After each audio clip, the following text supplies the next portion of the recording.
Yes, you're in control, Dean. Yep, click it. Danger. And we're live. Hello, mediums. Welcome to Under the Iceberg, the show where we dive under the surface of authors' careers to find the keys to success. We're going to brave the ice today, plunge beneath the facade of success, and resurface with the will to survive. Joining me is... survive. Yes, there's a nice echo in this room. Speaking of, joining The tiger, me is baby. the indelible co-host, James S. Aaron. And today we're going to be talking to Josh Hayes and Chuck Manley, and later, perhaps, we will be graced with the presence of his coyote ship, Scott Moon. I like that. That is like nice. That. His coyote ship. How come he gets a cool nickname? I like Really? that. Right? Josh Right. can be the maestro of failure. Oh, I like that. Oh, I like Yeah. that. You be the facade. Who wants to be the facade? Pick me, the pick facade me. of success. I know. Oh, I've got that handled. So We're all a facade of success. well, welcome, mediums out there. Let's start off with an easy swing and a miss. How many unfinished trunk novels and/or stories do each of you gentlemen have? Actually, I have. My trunk is actually a briefcase that my dad gave me when I was like 8, and it's an old like black military style briefcase from like the 70s, and I have, I think, almost all of my novels in that. I certainly have the first story I ever wrote, start to finish, in there. I don't think I have. Yes, I do have it in there. When Chuck answers, I'll go get it because I can see it right over there. Nice. As far as how many, I mean, at least 7 or 8, probably full novels. Probably double that started and not finished. A handful of short stories that I wrote when I had no idea what a short story was. Out of those, do you remember which one's your favorite and why? I have 2 favorites. One is the first one I wrote. I wrote that by hand, in a little like wide rule college notebook. And then the second one I wrote on a typewriter, and it's the first typed long story that I wrote, and I think at the time, I think it was like 85 or 90,000 words. I'd have to check. Wow. But I was only like 14 when I wrote it. And so for me, like, that was the longest thing that I had ever written at the time, and it was kind of like an American James Bond superhero with like he had his own like Batcave kind of superhero hideout, and he went on these adventures kind of like James Bond does, and that was completed beginning and end, and it was horrible, but it was that actually just finishing it on the typewriter and having it to like hold it in my hand, that's pretty cool. That's I mean, really that's a good impressive. point that you thought it was horrible. I think we want to give Chuck a chance, but that's something we definitely want to ask about here, is at what point do you feel that you could recognize the fact that it wasn't ready? So Yeah. Chuck, you want to jump in? I'm back. Oh, you froze in an excellent position. You were kind of like I rubbing always in there. do. They tend to Yeah. they always like it when I do that. I thought you were lost in thought on Josh's explanation. It was like Josh is No, doing way better than I I was thought he was. saying. It sounded like his Nice. little superhero thing is a lot like the little Hardy Boys style mysteries I wrote when I was a kid with my best friend. We would write these little those black and white primers, and we would write little like adventure stories with us as the main characters in them. It was a lot of fun. But anyway, I'm sorry. Go ahead. No, it's your chance. Is it my turn? All right. I know. How many you guys- unfinished things do you have? Can y'all see that? Yeah. That is an Instagram post of my closet novels. Nice, and they're in your closet. And they are They're literally actually in my novels. closet. The white boxes that are scribbled on the side are actual novels. There's 7 of them. One of them is The Coming of the Hunter, which is actually the first book I ever had bound. My wife had it bound for me while we were dating, on my 29th or 30th birthday. I can't remember. And then the little plastic bin with all the loose papers in it are just essays and short stories and stuff that really should never see the light of day. There's a bunch of bar napkins with poetry on them in there. Just all, there's stuff in there going back to high school, which for me is, 86, 85, about around that time. So, yeah, I've got a lot. And, they say you got to write 1 million words before you're ready to write anything worth reading. And that's probably my 1 million words right there. Which of those, Chuck, would you never let anyone read? Like, you're just so aboard that you even wrote it. Oh, let me look again.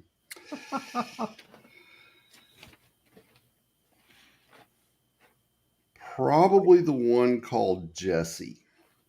I wrote that in, oh gosh, I think I was a freshman in college. It was right after I got out of the Air Force. And or maybe I was still in and going to night classes. I can't remember, but I started it. All of this was on a typewriter. And it was going to be a thriller, and it was going to be about it was basically the boys from Brazil where they had cloned Hitler, but instead of Hitler, they cloned Jesus from the Shroud of Turin. And there was a bunch of Jesuses running around. Wow. And go big or go home. Yeah, it was a big secret and yada, yada, yada. And the more I got into it, the more I was like, I am going to get burned at the stake. If this ever there is a book. What's it called? Like Crucible of the. There is a thriller with that plot line. I mean, I thought you were going to say young girl's coming of age story. That was like very heartfelt for you. Well, but I was gonna have it to where they manipulated the genes, and there's like a black Jesus and a female Jesus and a gay Jesus, and I was everybody's really Jesus. Yeah, I was gonna screw with it in a big way, and I thought, man. And then of course the Da Vinci Code comes out and makes a gajillion dollars. So, wow. Well, that makes sense why you never let that see the light of day. Yeah, I live in Alabama. I don't want to get shot. Yeah. Hey, you'd be notorious. Let's see. I found the first one, which was in '95, and that's this notebook right here, all handwritten.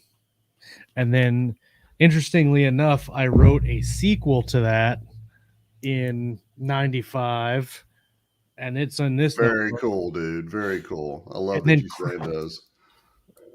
I still have. Yes, there it is. Files, where I originally transcribed it onto computer. Cue the 8-bit music. Yeah. That's sick. I've got a bunch of zip disks I can't open anymore. That those used to be just the bomb. Blue ones. Yeah. Oh, yeah. I've got some CD-ROMs around here somewhere, but my computer doesn't have a CD driver in it anymore. So it's like I can't do squat with them. Which is kind of what I run into now. Like this might be a subject for a later conversation, but like I've got just digital files going back to whenever. Like it's pretty cathartic. I burned a whole bunch of stuff from one of my writers groups starting in like 2013, where I just had kind of that same thing you have, Chuck, were just stacks of paper. Yeah. And I got tired of lugging it around, and but now it's all just digital files, which I feel is almost harder to navigate. I would love to find a way to scan all of that somehow into a digital format, because there's some stuff there I wouldn't mind revisiting now that I kind of know what I'm doing better. Mm-hmm. Well, that's a good question. Like why? So going through, I don't know, would you consider these failures looking back at them? Like it doesn't sound like you felt like it was a failure in the beginning if you're motivated to do it, but looking back, like at what point did you realize, and how did you realize that, okay, this isn't ready, I need to do something different? Well, a lot of them, it was not so much me deciding, okay, I don't need to finish this, as much it was life deciding for me that I just didn't have the time to work on it, and back then when I was doing all that, you didn't have cell phones or laptops, I mean, you did, but they were huge. And I got busy with life, and I'd lose interest. I'd kind of lose sight of a project, and then when I had time again, I'd be like, oh, I want to do this, and I'd start something new. Now the Jesse thing I intentionally stopped that just because I knew even if I finished it, I wasn't going to show it to anybody. But a lot of times it was just being young and moving a lot, and getting reassigned when I was in the service, whatever. And it kind of threw a wrench into my schedule. So you were almost forced to not be overly invested in something. It was time to move on to the next thing. Sometimes. That's why there's so many of those smaller things, because those I could sit down and do in a day or three and be done. And that's why there's that big bin just full of stuff. And then sometimes the muse would just walk up and slap me in the back of the head, and I'd jot something down real quick. And I've got a couple of friends. There's a friend of mine. I did some of that bar napkin stuff I told you about one night for them. The night that my friend proposed to my other friend, who is now his wife, and I wrote him a little something on a bar napkin, and they actually have it framed in their house. So it's that kind of like, Scott. Nice. What up? Welcome, Scott has sir. arrived. His coyote ship. Yes. And coyotes are why I'm late. I can't say details, but it's rascally. So now that we have Scott here, I think we have a lot of folks that are returning in the audience, but folks that might not know our contestants on today's first show. Would you mind? I think, Dean, what do you think is a good way to, if we talk about maybe novels you've published at this point, so that folks have a sense of like how many they wrote to get to the point they're at now? If is you guys that have like a ballpark figure of how many novels published I mean, do you have under do you your want belt? 5, 6, 7, just 8. give your quick elevator pitch? Chuck, do you want to go first, or do you got to count? Everybody's counting. I'm sorry. I know. Hit me with that question. I got distracted by the Well, chat. we didn't really do introduction, so I think we should just do a quick introduction and then talk about what you have published. My name is Chuck Manley. I write under C. Stephen Manley. I write primarily space opera and urban fantasy. I'm the author of the Paragons trilogy, the Brace Cordova space opera series, the Pickman Files Cthulian horror urban fantasy series, and the forthcoming Jack Dark urban fantasy series. I've been writing since I was about 8 years old, which was, the late 70s or so. And that's, it's what I've been doing my entire life. I love doing it. And I'm a co-host on Keystroke Medium with Mr. Moon and Mr. Hayes. I love trying to figure out which side of the camera I know. they're gonna be on. I know.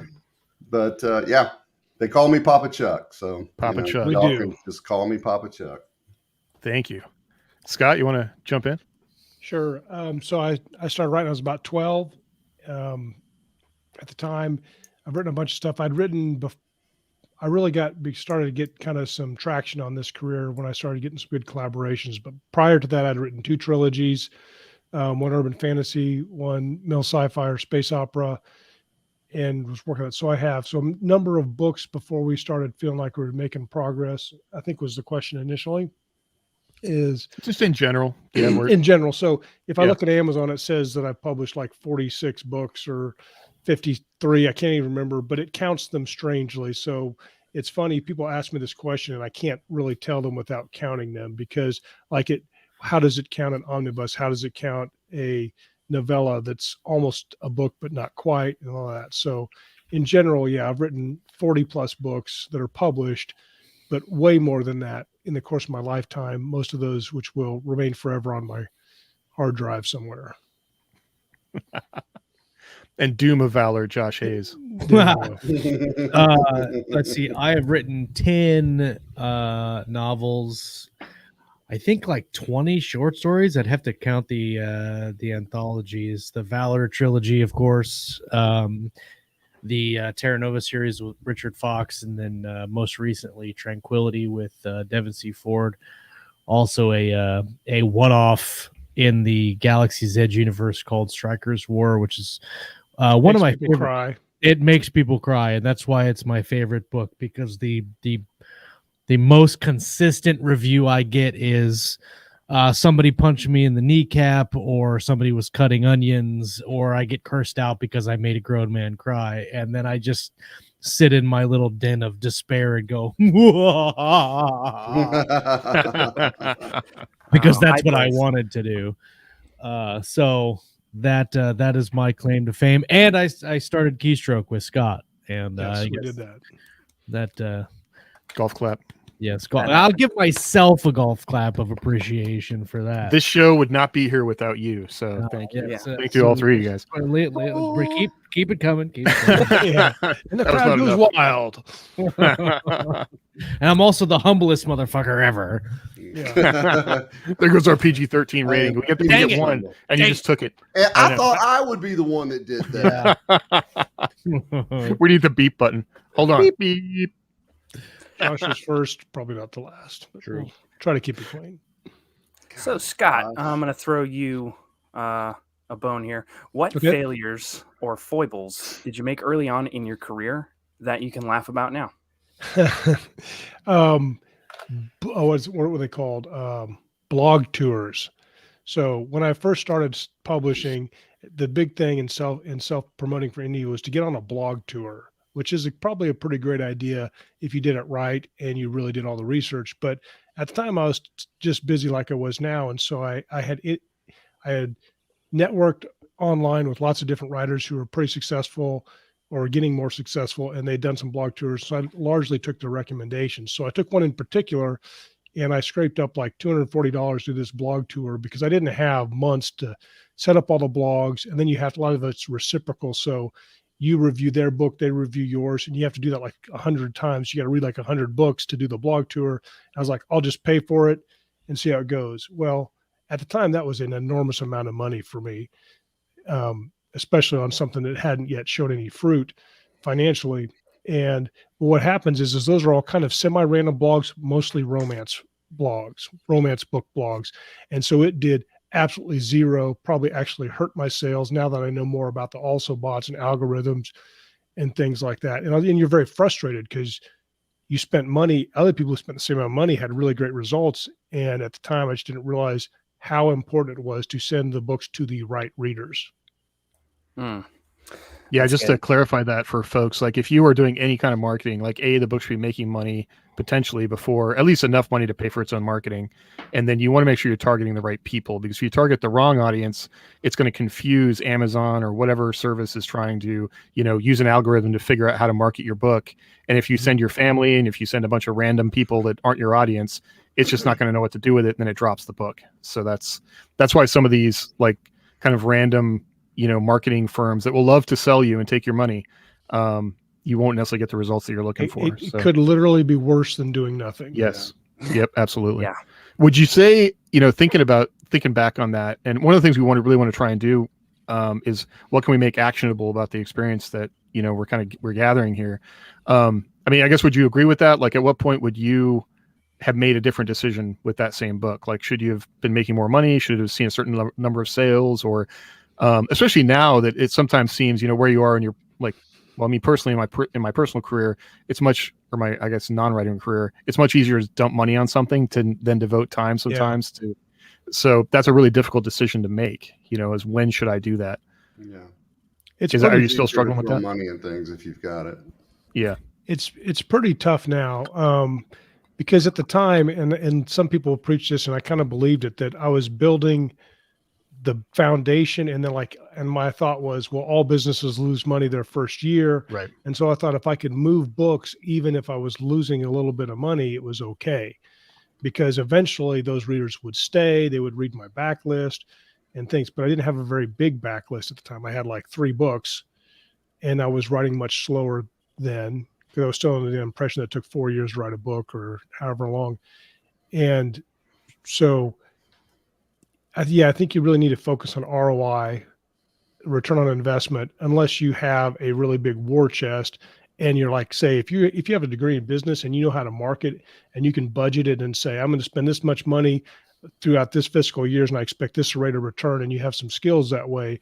But in general, I would never pay for any type of promotion on credit, which is what I did quite a bit of in the early days. So don't spend money you don't have. Yes, There you go. Genius financial advice. And also when you're talking about spending money for advertising, you don't especially in this game, you don't want to spend $1 to make $2. You want to spend $1 to make $10. And so Yeah. if you're marketing one book and you're spending $100 a day to market one book, that's not as effective and almost just impractical when if you like finish a series, say you have 3 or 4 or 5 books, and then you start marketing the first book, then you have the potential to make the income off those other books. And so you're making $10 off the $1. And then you know, because there's a lot of people that make $100,000 a year in writing, but they're spending $50,000 a year or $60,000 a year or more to get there. Right. And so that, I mean, and also you gotta look at too, when you're first starting out, your income level isn't even going to be at 50 grand a year, right? Like we were talking before the show. I mean, making 50 grand a year as an author is and should be considered successful. That's incredible. On any level. Yeah. But if you're only making $50,000 a year, you don't have $50,000 a year to spend on advertising. And so you really have to look at like where are you at on a level of income and level of spending. But then also you got to take into consideration that there are people that are legitimately spending thousands of dollars a day. And so even if you spend $10 a day, you're a drop in the bucket. So, and also it's a bid system. So depending on who you're bidding against, you're making money for Amazon and Google and Facebook, not 100% yourself. Exactly. You know, one thing to clarify for someone who might not be aware of it. So when I just went deep into the business. I know. I'm sorry. Well, when we talk about spending $1 to make 10 and we talk about a backlist, like I think the real nugget there for somebody who is brand new is personally, I would not market any book until the series is done. And it's very difficult even to get a positive ROI on, typically a trilogy is the lowest kind of unit you can get people to read through. So what we talk about there is if you have 3 books and you are advertising book 1 and you look at your read through, well, I can spend $1 to advertise that, that 99-cent book or that $3 book, depending, but I know I'm going to make $6 when I sell all of them. So, or if I have a box set or something like that. So that's what we mean there. When you look at what your read through rates are, and especially if you have a longer series, well, then you can basically, you have a larger number unit. Like I'm selling a $25 item, not a $3, I'm not spending $1 to sell a $3 book in Amazon. I'm spending $1 to sell that whole series, which if I get total read through on that, I know I'm going to make, $50 in all those books. So that's what we talk about when we mean that. And that's where some of these numbers might be like, how are people doing this? Well, I'm spending $1,000 a day, but if I have 100 books, by the time I get a reader on book 1, it's so worth it to me to get somebody on book 1 that if I know they'll read through, even 20% of people read all the way through, I'm going to make $200 off that, that reader. So that's what we're meaning there. So I guess to break it down before we get too deep into the business stuff is that the marketing is important, but when you're first starting out, you got to go slowly and go small and make it. You can't half-ass it. Sorry, I hope that's not the language. We're still PG-13. We had one F-bomb, so we get 2 F-bombs. We're in R-rated territory. So but you can't. You have to take the marketing just as seriously as the writing, but you got to write first because that's still the more important thing. Got to have something to market, right? 100%. Yep. Exactly. Content is king. Speaking of content, Josh, what failures have you made in the writing craft? Whether it be genre, prose, characterization, plot structure. Have you ever made any big uh-ohs? In the craft of writing, I mean, I don't know that I've made any different errors or mistakes, even though they're more of learning opportunities, I think, in my opinion, when it comes to writing. I mean, obviously when you're talking about like the craft, you're talking about like tense, like are you going from past tense to present tense, or head hopping, that kind of thing. Like a lot of that stuff, I don't know that I necessarily made mistakes and then saw that and corrected it. A lot of that comes in editing, but a lot of that also just comes from reading. ongoing process. Yeah, it like there are a lot of things I do now that I didn't do when I wrote Terra Nova. If I would go back and write Terra Nova, my first published novel, there'd be a lot of things probably I would change, but not things that are wrong craft wise, just stylistically. I'm better now as an author, so I would do things a lot differently. I would write the story a little bit differently. So as far as mistakes in craft, I don't know that I could pinpoint just one or any just off the top of my head. Now, like if you're talking about wanting to become a successful author, especially nowadays in the indie market, the mistake I made with the Valor series is we published the first book before it was the series was done, and unless you're a fast writer like Rick Partlow or Scott or several other authors that are really fast writers, that you can make the 30 to 45 day cliff when you're talking about publishing books. I would recommend it, and it was told to me before we did it, and we went ahead and did it another direction. But if you have the opportunity and you have the patience and the time, I would definitely suggest waiting for your trilogy to be done before you publish it, to give those books a good chance of succeeding. Because honestly, that's Valor did very well, and the series still does well, and it has a lot of good read through. But it would have been so much better had we done a strict launch schedule with it. But at the time, go ahead, Scott. Go ahead. So I got something for this. I'm not sure if it fits neatly into the craft thing, but one of the things that I guess it does in the concept generation, and I see this a lot. So one of the worst mistakes I've made on the craft level is mashups, because I come up with ideas and I'm like, this is going to be my best one is my Viking sci-fi. I'm like, I had this series I wrote, and basically the premise is there's worlds in the future. Whole worlds are made for, like, you have a golf world. The whole planet is just for golf, or the whole planet is just for, whatever pastime, but they have historical reenactment worlds where the whole planet is designed and set aside for like reenacting life in 9th century England in this case. But this one got abandoned, but then a long time in the future, people are coming to do something. So there's a mixture. The people there think that they're all Vikings, but really they're 10th generations away from the original actors that got left there. Right? I love so this idea. That's hilarious. And I love that idea. Every time I tell people, like, that's great, I would read that. And so I wrote my Viking sci-fi book, and nobody wanted to read it. Or like cowboy sci-fi. Cowboy sci-fi never sells. If you write cowboy sci-fi, don't call it cowboy sci-fi. Call it something else, even if it is cowboy sci-fi, because for some reason mashups, or like just different mashups I've done, have always struggled. And that's a very early level on the crafting, is like making your concept. But I keep doing it because I just think those types of ideas are fun, cool, right? So that might cross over into marketing. But so I guess the craft thing is picking a genre and sticking with it for that series, not just doing whatever you want sometimes. I can personally attest to the failure of Cowboys in Space not working. Mashups are hard. Cowboys in Space are always hard. The challenge of everybody's career, right? Like, I want to be like Stephen King and write whatever I want, but I got to just do the work to get there, So. Yep. Well, anybody else? That kind of dovetails. I'm gonna talk about pre-KDP mistake and a post-KDP mistake. Ooh. My pre-KDP mistake was back in the 90s when I was still submitting to, like, through the mail and doing the snail mail thing and the slush piles and all that fun stuff. And I paid a literary agency $500 to read one of my manuscripts.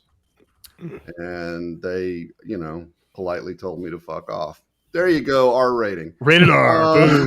Good job. We're good. We're over the threshold. Sorry. The gates have opened. It just comes out. Can't help myself. But anyway, so if there's anybody out there who is still interested in the hybrid model, or you just want to go trad or whatever, they're supposed to give you money, not the other way around. Yes.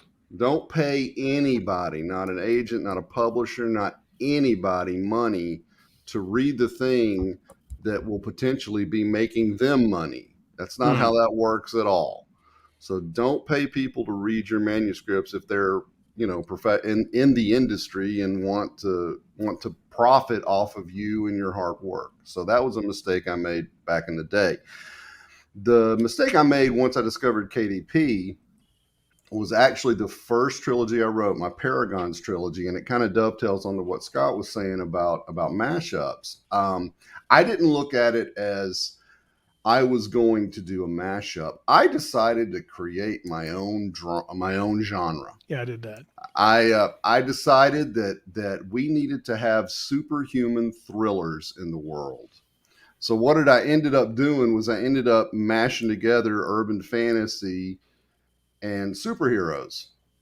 And I'm very proud of those books. It's a great story, in my opinion, and they're really good, but nobody knew what to do with them because they're not quite urban fantasy. They're not quite superhero, but there's superhumans in them, and they're written like thrillers. They're superhuman thrillers, but nobody gives a shit about that except me, apparently.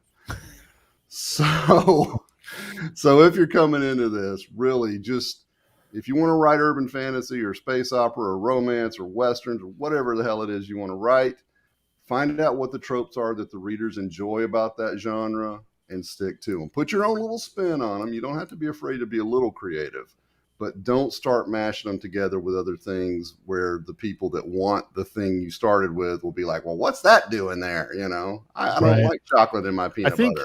I think that really touches on a good point when you're early in your career and everybody wants to sell you a service about how to be a writer.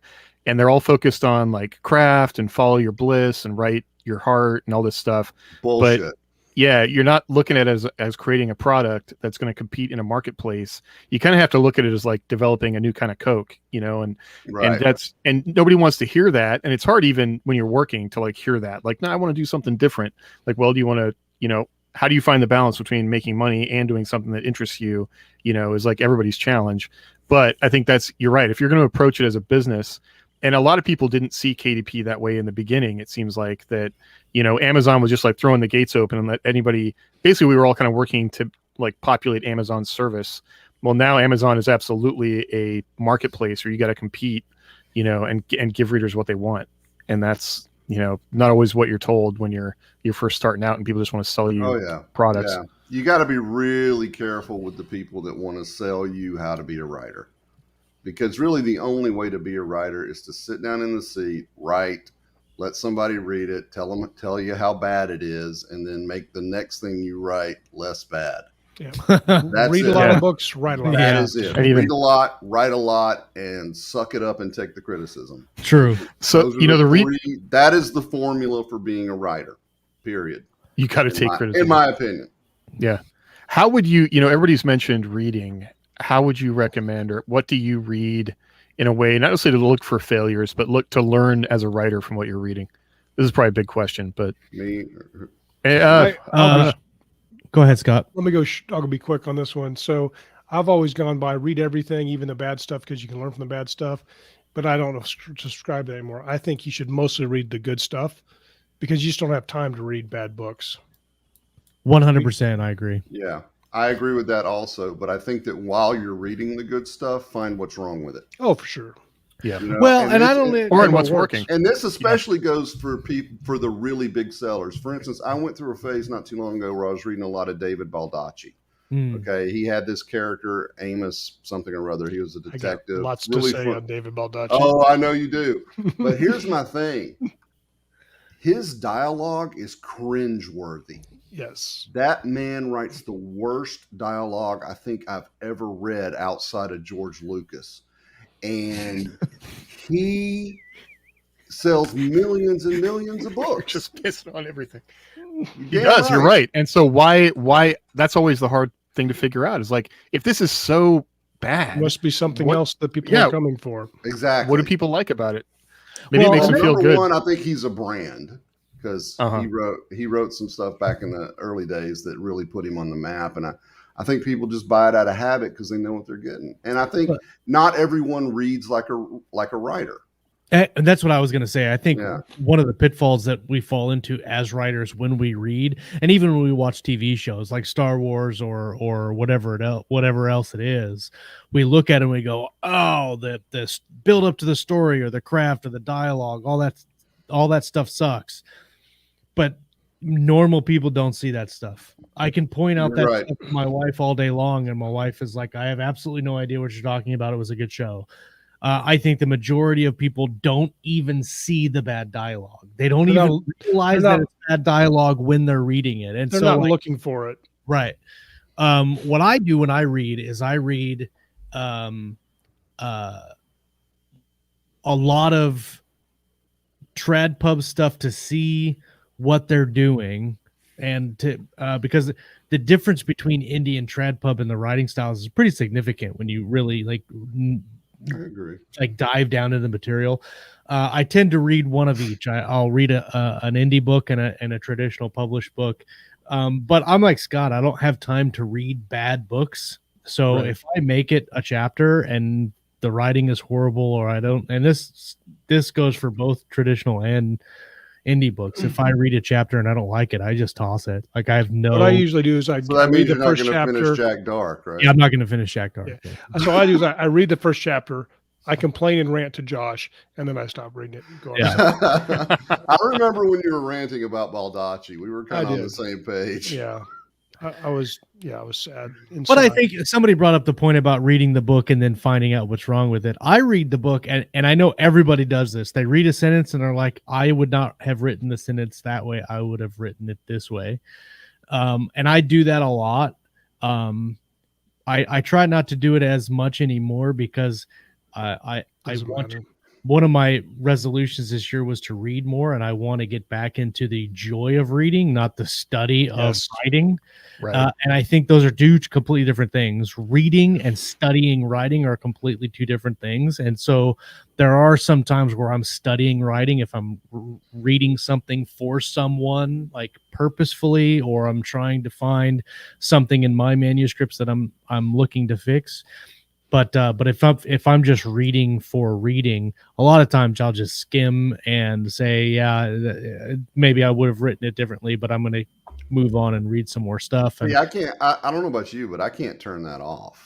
I used to not be I able really to. can't. I used to not be able to, and then I finally, I don't even know how I did it, but I finally was able to attain a certain level of just put your blinders on and run down the middle of the It's highway. easier to turn it off. Really hard time doing that. It's easier to turn off if the story is very emotionally engaging.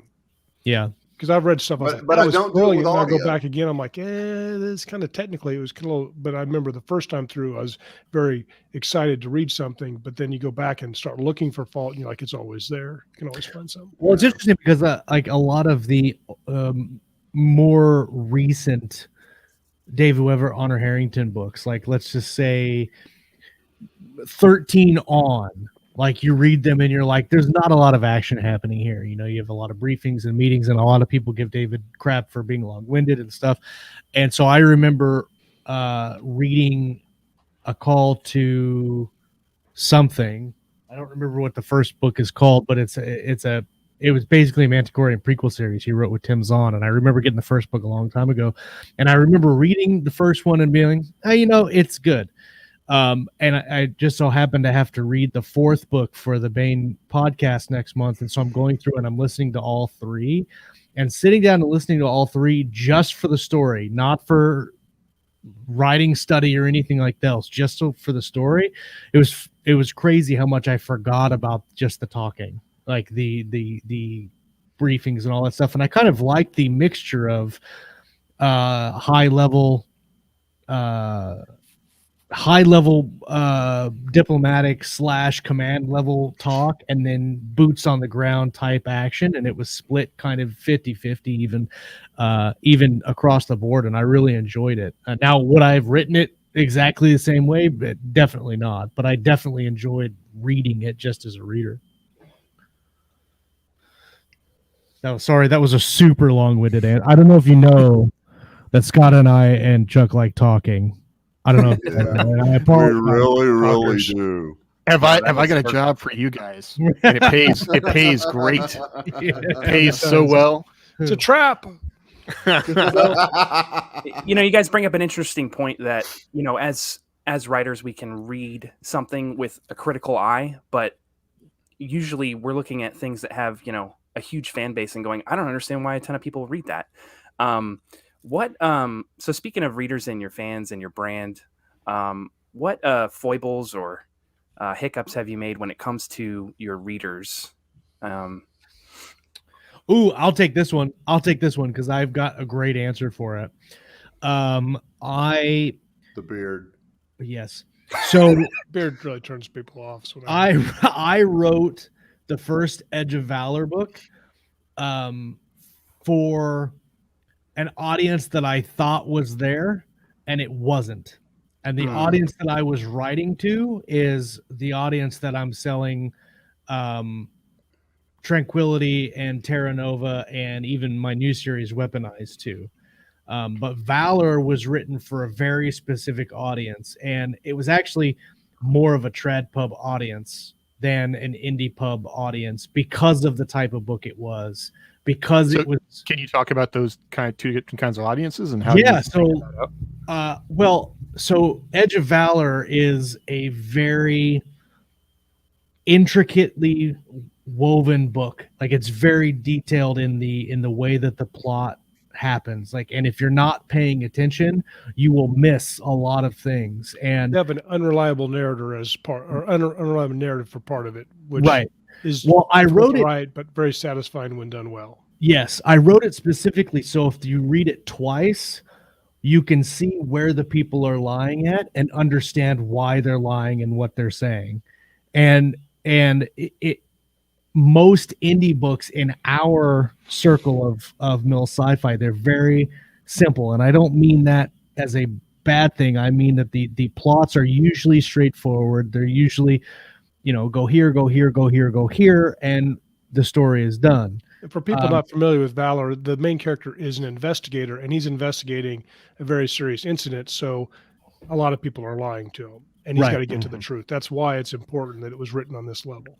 Right. Now, had I realized that there were two separate audiences, I might have written Valor completely differently, in that I might not have done the unreliable narrator. I might not have gone back and forth between multiple POVs telling the same scene from different angles. I would have just done it straightforward all the way through, and it might have done marginally better or worse. I don't know. But in writing that, I realized, like, the market that I am a part of here in this community is more of an indie market, and that type of mill sci-fi book is very different than what I wrote for Valor. And I love Valor. I think Valor's my one of my favorite projects I've ever written. It's a meme on the show. I love that. But it's definitely written to a different audience than most indie mill sci-fi written to. The audience of Valor. Yes, the audience of Valor. That's right. I had a similar, long conversation with Mal Cooper about some of our AN14 books, where I would want to insert conflict in a crew, and she asked me, like, why are you doing that? I'm like, well, because I feel like I need to, but it's what I like to do. She's like, people are reading this to, for escape and enjoyment, and they don't want the crew fighting each other. They want them to have an external obstacle. And I've really spent a lot of time thinking about that and trying to internalize it with, you're right. I'm writing something that I want to be entertaining to folks. And I think that's another kind of shift in these audiences, where somebody coming, I won't say just a trad audience, but depending, might be looking for something different. Whereas I definitely get better reviews when the books are just straight ahead. They want to see a team working together to solve a problem, and they understand the problem. Everything's clear. Clarity is key. And that's worked better for me too. Yep. So. Yeah, I think in a lot of ways, especially when you talk about the indie market, and this is the way I describe it, and I don't mean it in a bad way, so please nobody blow up my inbox or anything, but we're basically drug dealers, and the drug we're peddling is escapism. That's fair. And they want a specific fix. You know what I'm saying? I agree. They want their escapism just the way they want it. And they I want it love on my the regular. escapism. And Yeah, they and that's- want it on the regular. That's why we give away free books. First one's free. You pay for the comeback. There you go. Yeah. Well, that's why I started reading. That's why I still read. And there's a lot of crap out in the world, and I don't need it. I want to go to my favorite characters and go on an adventure. Thank you. Yeah. That's it. Pretty much. Rick Partlow says they want superheroes, which is right. Like figuring out that OP kind of power fantasy is difficult, without being too overpowered, but that's definitely something people want. That's a lot of feedback I got with the series I did with Jeff Chaney, was making the character not like, if I showed a character with too many flaws, the audience didn't like that. They wanted, that wasn't as entertaining as a character that, had a certain level of power, but was still solving problems to, Well, has make the story has interesting. anybody read The Road? I love Oh my God. Yeah. Okay, That's so McCarthy, yeah. I've read several other books by Cormac McCarthy, and I love them, but I can't read two in a row Oh, because yeah. they're physically exhausting. I read one, I'm good for about a year. I don't Man, need to read any more of that for a I while. finished The Road. I just sat in a dark room all by myself. Yeah, just, that's I exactly hate right. books like that. Yeah. I hate. I mean, it's a That is phenomenal not book. what I want in a TV show, a movie. That's why I haven't finished Walking Dead or Game of Thrones. It's depressing. I Well, want depressing. I watch the damn news. Come it's on. interesting because the Road is it when you talk about eliciting emotional responses Oh from my your God. reader, it's like what Striker's Word Ruthless. does to people that read it, and they get to the end and they send me messages to say they cry. The Cormac McCarthy, like, if you read The Road, you can feel like the The utter depression and hopelessness. soul crushing despair. No, not even that. Yes. Soul crushing despair. Why? Why do you want that? Well, because your hope, because the other part about fiction besides escapism is facing a real problem, having somebody solve that real problem, Yeah. and then you go on, or at least deal with it and wrestle with it. And so that's why sometimes I'm drawn to the darker fantasy, Well, because if problems are more real than whether or not I can assemble the 15 elements to cast my fireball, because it's high fantasy. I'd like George R. R. Martin, where it's like, am I going to be betrayed at the Red Wedding because people Sure. are how they are? But there are lots of ways to evoke emotional responses in your readers or viewers or whatever that Mhm. don't have to be depressed. The Karate Kid had one of the most emotionally evoking scenes I've ever seen on film. And Yeah. it was yay! It wasn't, oh my Well, God. I started watching Ted Lasso, and it's super That's awesome. I love double that charged show. with emotions and stuff like that. And I watch Ted Lasso for a different reason than I watch, let's say, what's a good, like The Boys. Right. Mhm. Like I watch The I Boys, mean, and maybe it just comes down to personal preference. I mean, it could just be that simple. I personally, I can't stand that grim, dark stuff. Well, I think my wife won't watch things are anything stressful. cyclic. My Things wife are won't watch cyclic, anything too. stressful, yeah. Yeah.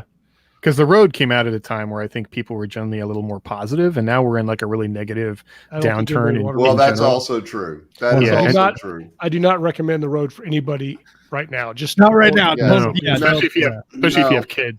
Yeah, you got if kids, if you yeah. have Sure, any yeah. sort of depression problems in your life, stay the hell away from that book. You know what's crazy about that book is neither the protagonist nor the kid are ever named.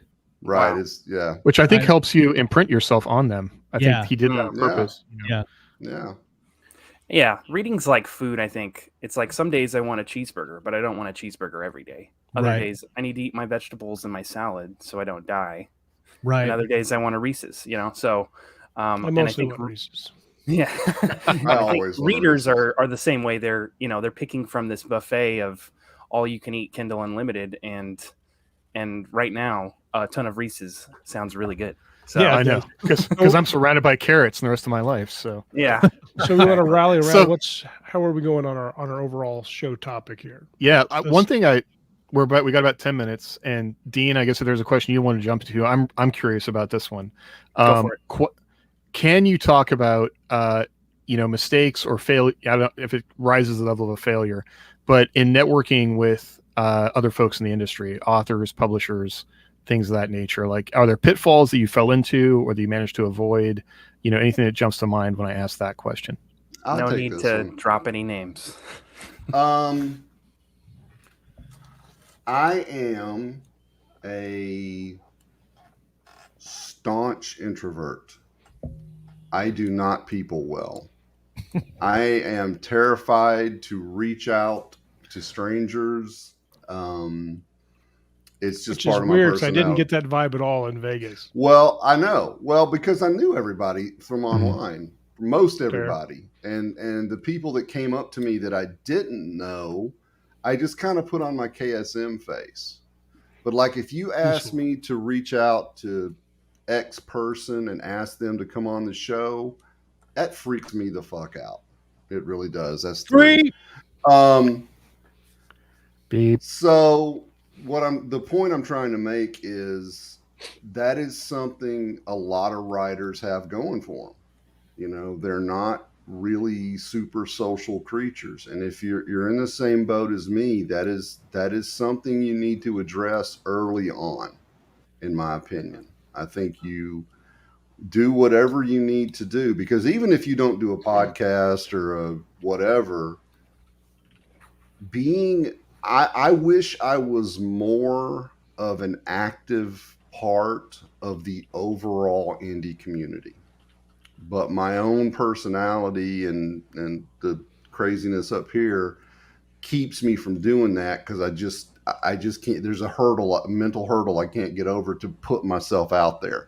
And if you're someone like me, then I think that, again, if you're coming into this, that's something you really need to address early on, how you can get around that mental roadblock to get yourself out there. Because like Josh and Scott said, Josh and Scott, I'm just going to say it out loud, they're both way more successful in that sense than I am. And because of that, because they know how to network with people and they know how to talk to people and they're very approachable and all this other stuff, they have achieved more financial and just broad spectrum success than me. They've both done a lot of collaborations. I would not wish myself on anyone in a collaboration, but because they know how to people like that, that has led to more success for them. So if you're someone like me who's coming into this, jump on that problem early and get yourself out there and meet some people and talk to people and network and make friends and stuff like that, so that it will pay off down the road for you,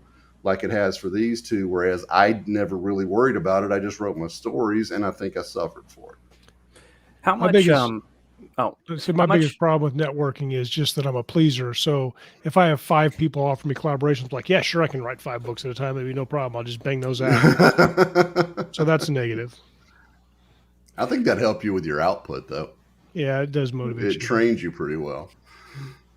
So Chuck, I was thinking of application of what you were saying, and for those introverts out there or people that just find themselves socially awkward online as we do.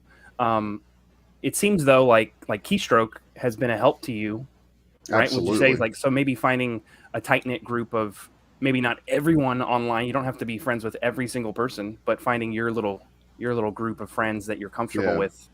Yeah. No, I'm eternally grateful to these two guys for bringing me into this, because honestly, I'd be out here by myself if it hadn't been for them.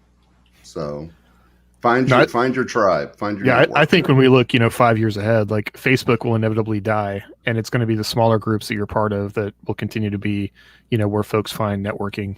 I do not disagree with that. I do not.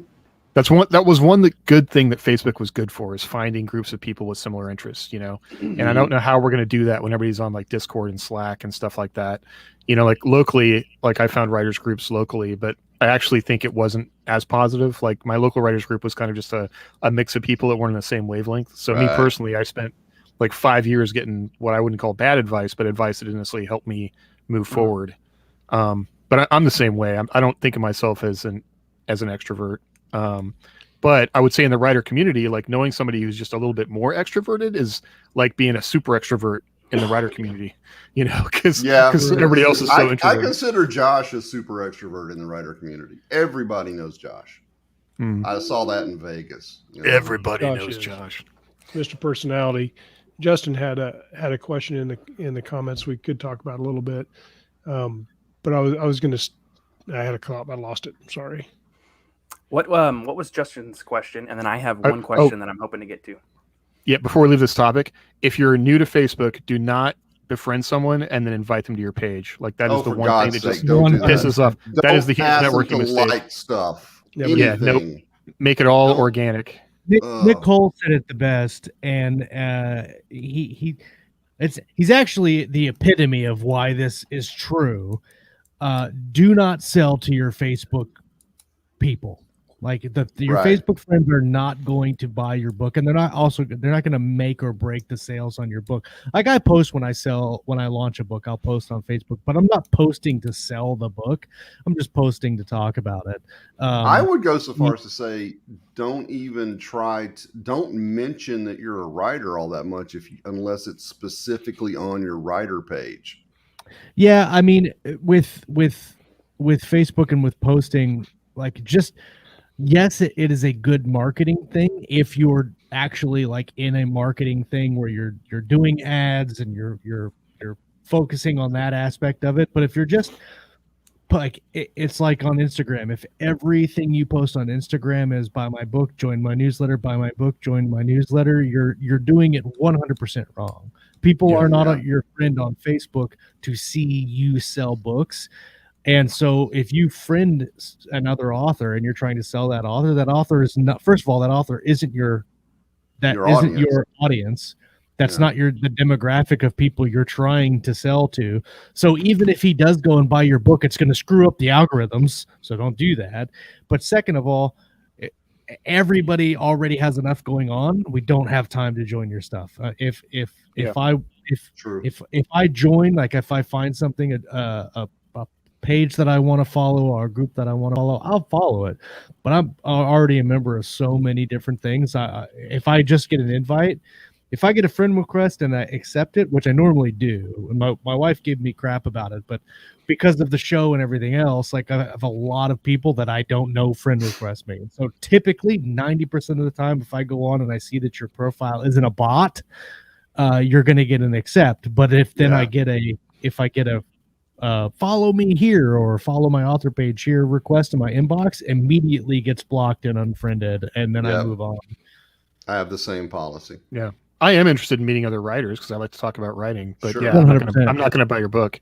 In fact, I guess it comes back to I don't have time to read every book somebody sends me. I posted my answer to Justin's question in the chat in reference to writing while taking care of a newborn, and my answer was keeping expectations low, because there's a lot of things, especially if it's your first kid. I've got 4, so I have a little bit of experience with it. If you keep your expectations low, you're not going to stress yourself out by not getting words. There's so many things that you have to learn as a new parent and do as a new parent. And enjoy as a new parent. I mean, you want to, you want to enjoy the kid. You want to, it's a time that goes by just like that. And so like I did very little writing when my kids were newborns. Sure. But you do 250 words here, you do 100 words there. If you, like I said, keep flexing your writing muscles during that time, and then when you have more time to dedicate, then you press on. But it's tough. It's tough to do anything with a newborn, much less have the mental energy to be creative on any level. So I think it was Kayleen that said nap when the baby naps, but I would say just that is absolutely sound advice with a newborn, but maybe take one of those naps and just write as many words as you can while the baby's sleeping. If it's 10 words, that's a win. Just a little bit every day. That forward momentum is, because that way it's still going to be on your mind. And that way, when you do have more time, you'll be able to slide right back into it. I think the thing you can't do is stop completely. Yeah, that's bad. That's bad. But if you just write, even just like I said, 10 or 20 words, just something every day just to keep you in that headspace, that's gonna work to your benefit, I believe. If you were extremely lucky to have a partner or a family member that would 100% watch the kids for an hour, then leave the house and write for an hour. Yeah, that's a good idea. Because you'll get sucked back in. But usually when the daycare is an issue, it's because you don't have somebody that really understands that. But if you have somebody that can watch the infant for an hour, then even if you just go out in your car in the front of your house, go sit in your car and write, or go to a coffee shop or something. But if you're in the house, expect to be The interrupted baby's every baby 43 wants the seconds attention. because I've That's timed it. it, and that's what it generally takes. Yeah, and also, And, go ahead, Dean. Oh, I was just wanted to. I wish somebody had given me permission as a young writer. Like, do not feel guilty for not writing when you have a baby. Right. Yeah, absolutely. You know, the last thing you want to do is become a successful millionaire author and have no relationship with your loved ones. So, True. I would That is support not success. That support is not mama because success. like it will pay off the dividends so much as you support mama with whatever she's doing with this time period. But it's funny now because I have a 3.5-year-old. Dean's about to have a newborn. But I would say I actually feel like I got more writing done when the newborn was like not mobile than I do now, where the When like they get 3-year-old. yeah. When they're in the pet rock stage, you're like golden for doing Yeah. anything. Yeah. Some really technical advice I would give is like I tried dictation during that time to try and get more words, and that was a huge failure for me. I would not recommend that.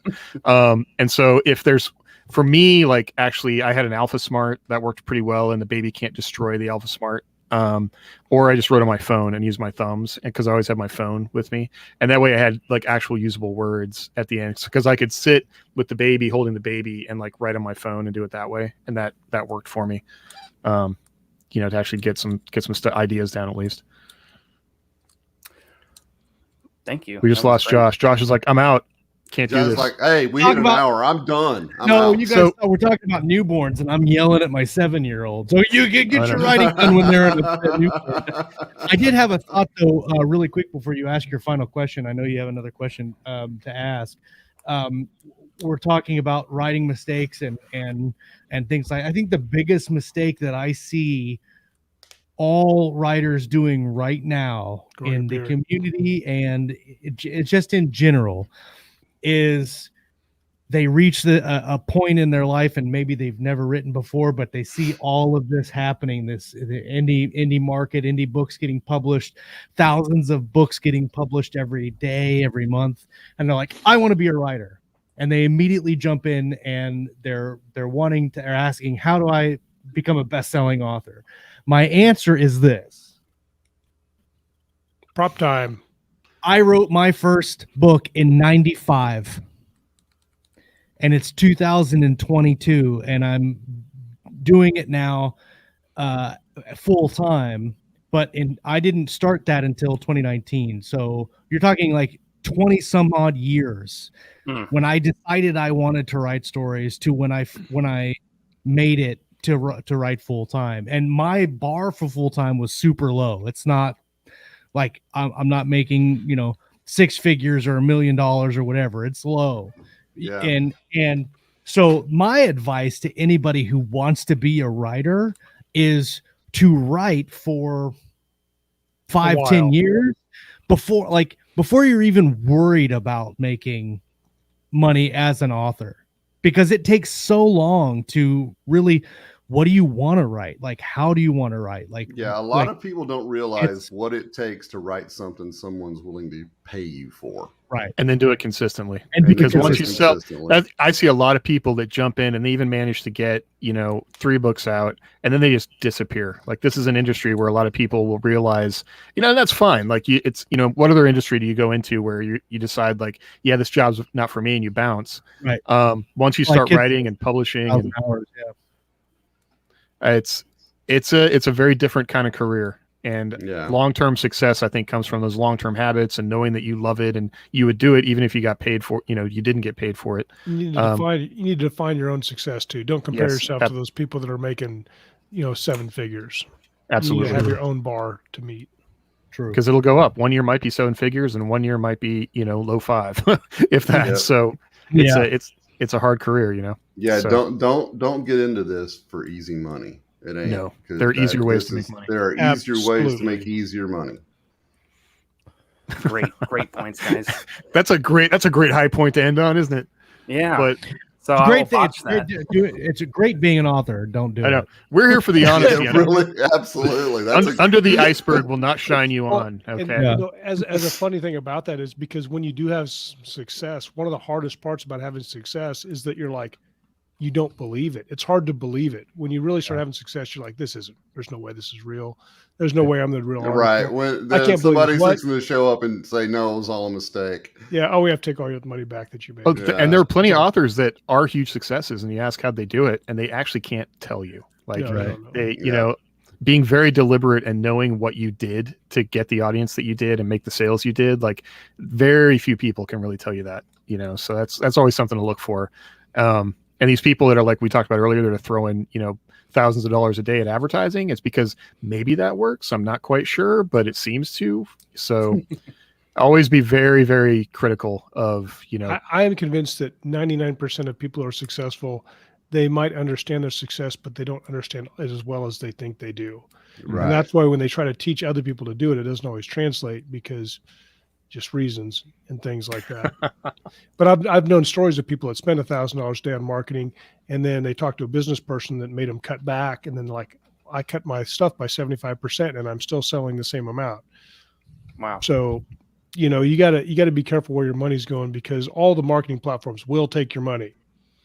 Oh, yeah. They're good at it. So you got another question, Dean? Let's I do do. that. If you guys don't mind staying a little late, going a little. No over. worries, man. I'm having fun. Tell us about a time, because I think, you know, like any well-structured story, you have to get through the dark heart. What's that? Right before the climax of the story? The murky middle. Yeah. No. Right before that. The black moment. The black Dark moment. night of the soul. The Dark Night of the point of Soul. last no return. Or, yeah. So tell us about a time, Scott, when you almost quit writing, or when you did quit writing, and why did you quit or almost quit? Which time? I'm just kidding. Yeah. There's right lots before of times. this show. Yeah. Yeah. So there's been lots of times. Then and there's times like during my life earlier before, like pre-KDP, like Chuck was saying, where I was submitting books, and it was a much slower process. And, you know, it took me a year to 5 to write a book, and I would submit a book. I had the first book that actually now is published as Dragon Badge. I wrote it under a different name, and it's been revised a lot. But I submitted it to, I think it was Dell or something. It wasn't Tor. Anyway, Del Rey? It might have been Del Rey. Aw. It was DAW. I submitted to DAW, I think. No, actually, fuck, I don't know. Sorry, excuse me. That's number 4. But anyway, the point was I submitted it, and I got one of my first responses back, and it was like, "Hey, we really like this. It needs some work." It passed our first round of acquisition editors, and it'll go to the next round where it will stand before the acquisitions editor, and if they like it, then you're going to get signed. And I waited, and there's lots of advice about don't pester them. So about every 6 months, I would send an email, and I would carefully research the format and do it exactly right, so I didn't piss anybody off. And I would say, "Hey, you know, what's the status on this?" And I did that for about a year and a half, and then I waited another year, and then I finally gave up on it. I moved on about my life. And during those periods, I didn't write nearly as much because I was busy in my career. I had very young children. I was doing stuff. So I wrote, but not nearly the level I do now. And 7 years later, I got my final rejection letter, and I laminated it. I kept it. And the final rejection letter was like, "This was really good. It just wasn't quite what we wanted this time." So I waited 7 years for rejection. And I was submitting lots of stuff, lots of stories, other books. And I was like, "This is impossible." You know, it was like, and you'd see like, "Well, I submitted this book, or this famous author submitted a book 100 times." I'm like, "Well, they have 700 years because most of the guidelines at the time said no simultaneous submissions allowed." Oh, you ignore that. Oh, I didn't know that. Yeah. Thanks. I said I'm a pleaser, so I followed the rules every time, and so it was very difficult. So that was one time I don't know if I quit, but I was definitely not counting on it to change my life.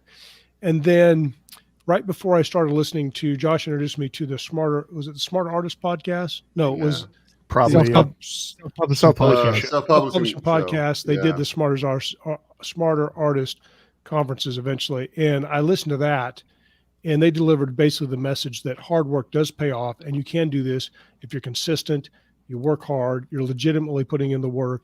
And that gave me like a new lease on life, and I really came back harder than ever. And and started to get some success. But I was in a very dark place then, and I was definitely, because I was having a hard time at work.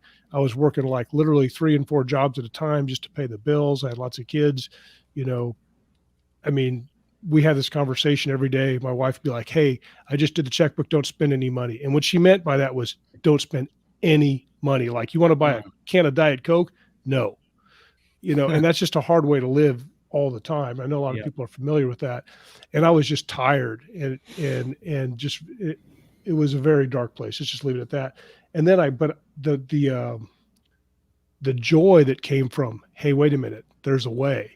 And that's about the time Josh and I got really serious about the podcast. And we went to OWFI, the Oklahoma Writers Federation Incorporated Conference, a couple of times, and got back on track. And there were still a lot of hard years after that. But about 2019 is where I started to, late 2018, where I started to actually, I was able to quit my part-time jobs so I could just work my full-time job and write. And to me, that was like a miracle. I'll never stop being thankful for that moment. And that's largely due to Craig Martell, Richard Fox, and Jeff Cheney, some of my collaborators. Name drop. That's okay. But you got to show gratitude to people that you owe it to. Absolutely. And I would like to call out the fact that he can name drop like that because he knows how to network.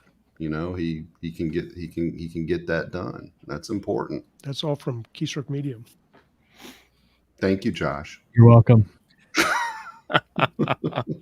So it sounded like a number of things kind of happened after you went through that dark moment. But one thing I kind of caught on that we talked about earlier is you found a wingman. You had Josh, you know, and you guys kind of got through it together. So having good people around you is really important.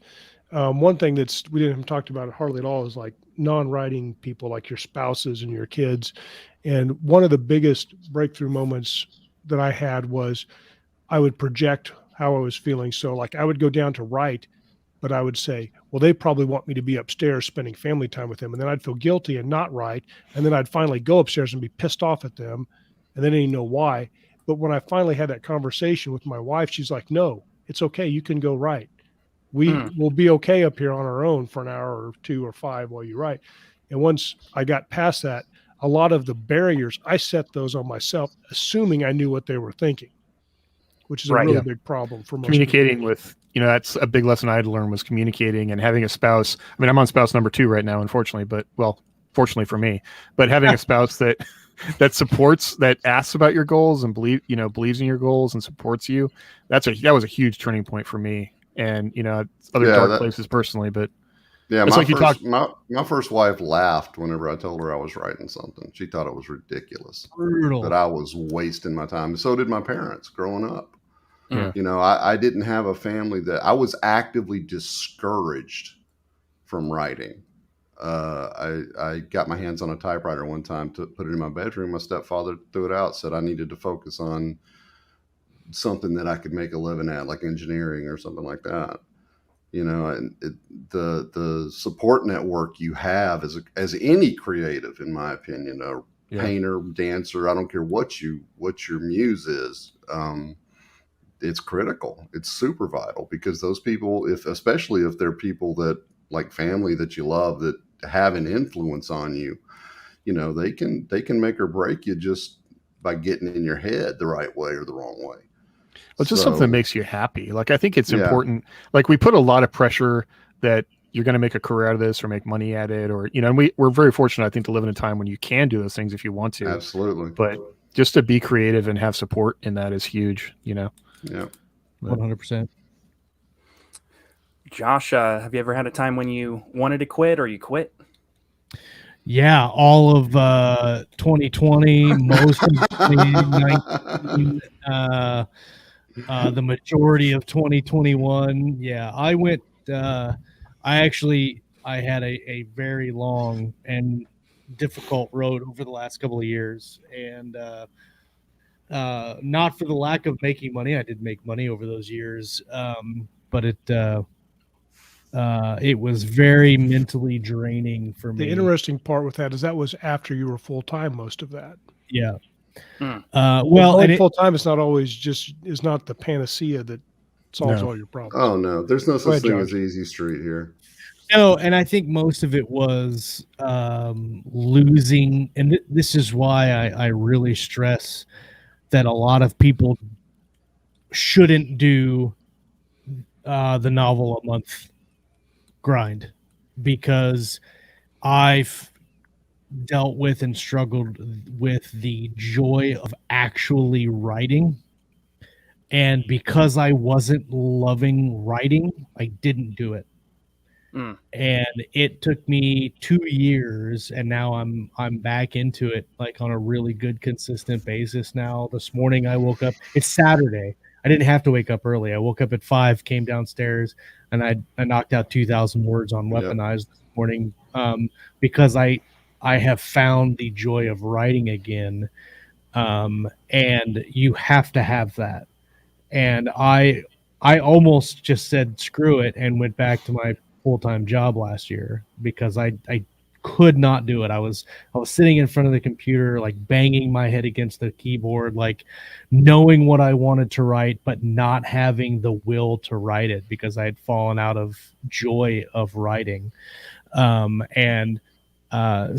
very recently I wanted to quit, and I've never felt like that. I mean, you talk about wanting time to go and write. I had all the time in the world to write. I could sit in my office all day long and do it all day long, but I could not make myself do it because I didn't have the joy in it.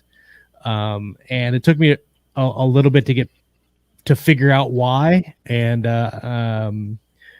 to come to grips with that. And I have, and now I'm back in it, and I'm back in the saddle, and I'm really, really liking the process of writing. And that's the thing.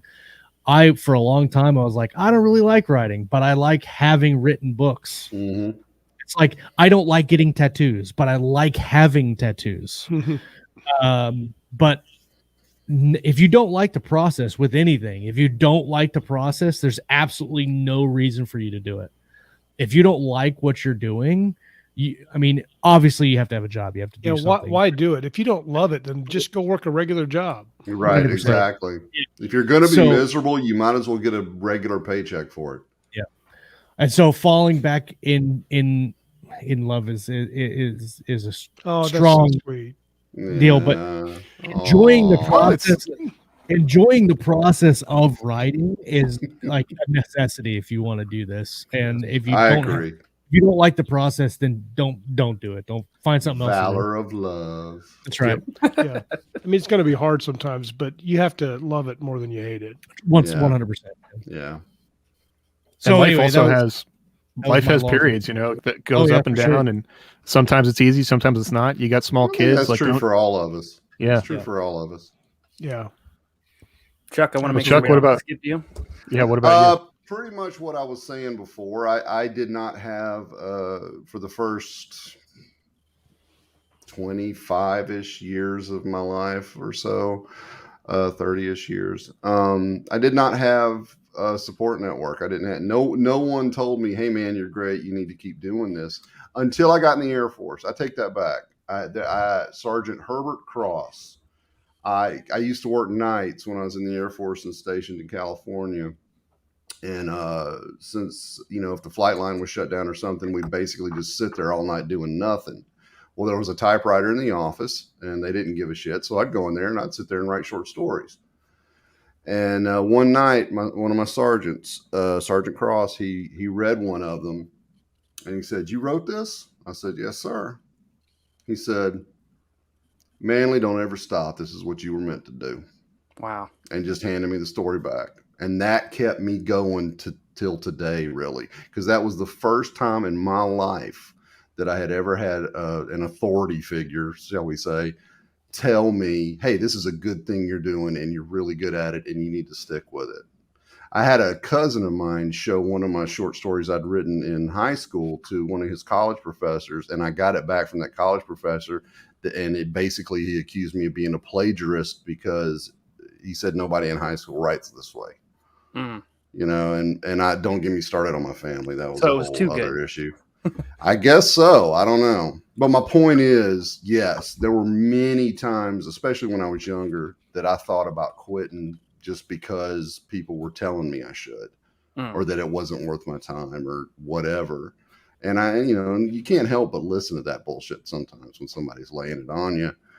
But yeah, I didn't but after that, once I got out on my own and I was like doing the submission, rejection tango with all the big houses back in the 90s and 80s and 90s. I never really wanted to quit because I had reached a point where I didn't really give a shit about being published. I love to write. I had realized that because even though I had all those people telling me, hey, man, you're never going to do anything with this. Don't waste your time. I realized I have to do this. My wife can tell when I go a few days without writing because I get grumpy. She will tell me, shut your mouth, go in there and write something before I hit you. Because she knows, and she knows what's wrong. And I think that's another mistake I've made is I care about writing a really good book. I'd like it to sell, but I don't stress out over whether or not 1 million people read it, And honestly, if 1 million people read it, I don't care if they read it for free or not. I want to make some money, but I'm not in a position where I have to. So I I tell these stories just because I love them. I love writing them, and I have to write them. So yeah, there's been many times I've thought about quitting, but not recently. Awesome. That was a really long and convoluted answer to that question. No, that was great. No, that was excellent answer. It's probably the most solid answer ever. That's why we left you as kind of the anchor for our little game of tug of war here. Come in there as a headlining act, so to speak, on that question. Cleanup hitter. All right. I like there you go. Chuck, Papa Chuck, the cleanup hitter. Kapow. Bringing it home. Bringing it home. All right. Well, wow. Thank you guys so much for humoring me and James joining us on this inaugural episode of Under the Iceberg. I just wanted to recap a few points for the audience out there. If you haven't already, find a wingman. Find somebody that can be your partner in crime, pull you through the tough times. Especially if you're introverted. If you're super social like me, try to keep it to like one person. Otherwise, you're just going to go around making tons of friends and not getting any work done. Read as much as you write, or try to find that balance there. Read the good stuff, and don't waste your time on the bad stuff because you're already writing the bad stuff. Just shucking it down to the cob. I love it. And then have clear communication with with your spouse, your significant other, those that you live with. Just to, if you're going to go ahead and carve out that time for writing, you want to be not in your own headspace. You want that headspace to be on the page. So with that, I think we are done today. I do want to give you guys a heads up. We will be talking to Rick Partlow January 29th. That's in 2 Saturdays. The man, the myth, the legend, the greatest of all time, who just recently finished his 50th novel. 50. 50. Go Rick. Of this week? Or yeah, exactly. Yeah. So he's a machine, and it's really he is a machine. Well. He's inspiration. He's on the timing couldn't be better. So we will be talking to him on the 29th, 2 p.m. Central Time, a few Saturdays from now. And then for you guys, most people probably already know this, but what's the best place to reach you and read your fiction? I'll go first. You can find me on Facebook at Josh Hayes. My website is joshhayeswriter.com. I very rarely update the website. You do better just to find me on social media and shoot me an PM, or you can email me joshhayeswrites at protonmail.com, and I'll email you back. Amazon.com, you can find all my books. Scott? ScottMoonWriter.com is my webpage. It's easy to find me on Amazon as well, or just get hold of me through Facebook Messenger, or you can shoot me an email at scottmoonwritesanovel@gmail.com is the one I monitor the most. Very long email. I didn't think I was going to have to type it 6,000 times over the course of my life. cstephenmanley.net is my website. Doesn't get updated that often, but there's a link there that you can email me directly through, just a contact me thing. On Amazon, see Stephen Manley. That's Stephen with a V for both cases. and of course, Keystroke Medium. Indeed. yeah. Awesome. Yep. All right. And thank you, everybody in the live chat, for hanging out with us. Sorry if we missed any questions. And we will see you next time. Later, guys. Later. Thank you. Thank you.